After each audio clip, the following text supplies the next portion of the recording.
Hi, I'd like to say a few things about Islam, if I may. Now, here in the UK, religion was always pretty dormant until Muslims came along and started burning books and passing death sentences and generally demanding special treatment for no good reason.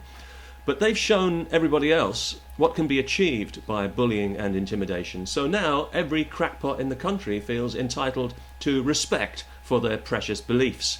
Beliefs often lifted wholesale from the ramblings of some ancient desert nomad with a psychological disorder.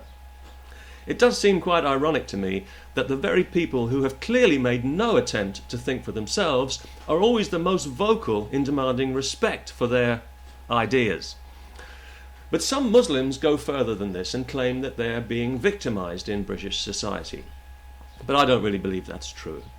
I do think a lot of people are getting fed up with hearing about Muslims all the time, and they wish that Muslims would just shut up and get on with their lives instead of constantly bellyaching about nothing, but that's not the same as being victimized. But because we live in a liberal democracy and therefore have certain double standards to maintain, any criticism of Islam or of Muslims always draws the immediate accusation of Islamophobia, a dishonest word which seeks to portray legitimate comment as some kind of hate crime, when the truth is that Islam has a chip on its shoulder the size of a mosque, and it looks to take offence at every opportunity.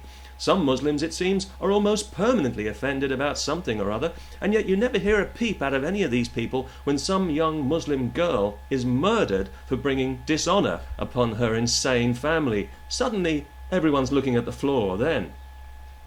They keep telling us that Islam is a religion of peace, but all the evidence points to a religion of war. Its holy book urges Muslims to conquer the world and subjugate everyone to the rule of God. If Islam had its way, elections would become a thing of the past, and the rest of us would be living in the past for the foreseeable future.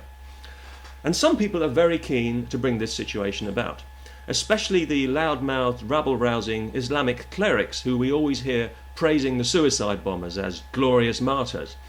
And yet, curiously, you never hear about any of these enthusiasts blowing themselves up for the glory of God. They're always very keen to delegate that particular honour. Despite the guarantee of all those luscious virgins waiting for them in heaven, these guys are so selfless that they can always find somebody more deserving.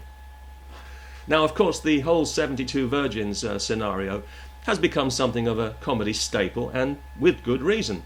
But it does have one serious problem, and that is that the virgins are likely to be good, wholesome Islamic virgins because there won't be any infidel riffraff in heaven.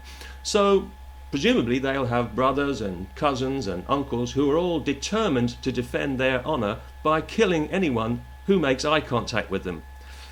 They haven't really thought this whole thing through, it seems to me. For this, they blow themselves up. Wouldn't it be easier just to get an inflatable woman and blow her up? And then if one of your friends happens to glance at her with lustful eyes, why, you can simply stone her to death and get another one, in the usual way. Also, I think Muslim women in Britain who cover their faces are mentally ill. Now, I realise that in some parts of the world women don't actually have any choice in this matter, governed as they are by primitive pigs whose only achievement in life is to be born with a penis in one hand and a Quran in the other. But it just seems to me that if God had intended you to cover your face, then in his wisdom he would have provided you with a flap of skin for the purpose. Of course, if it gave you any sexual pleasure, it would have to be removed. That goes without saying. But I don't want to be too hard on Islam here, for two reasons. Firstly, because I don't want to be murdered by some hysterical, self-righteous, carpet-chewing, book-burning muppet with shit for brains.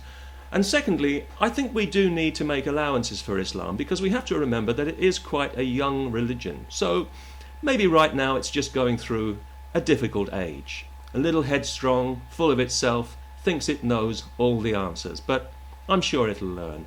I think years from now, a lot of intelligent Muslims will be looking back on all this medievalism and jihad nonsense with embarrassment and shame, like the Germans do with the Nazis. And maybe then we can all have a good laugh about it. But in the meantime, I think that any religion that demands earthly vengeance and retribution for any reason is not really a religion at all, but an illness, and should be treated as such. Peace. And I mean that most sincerely.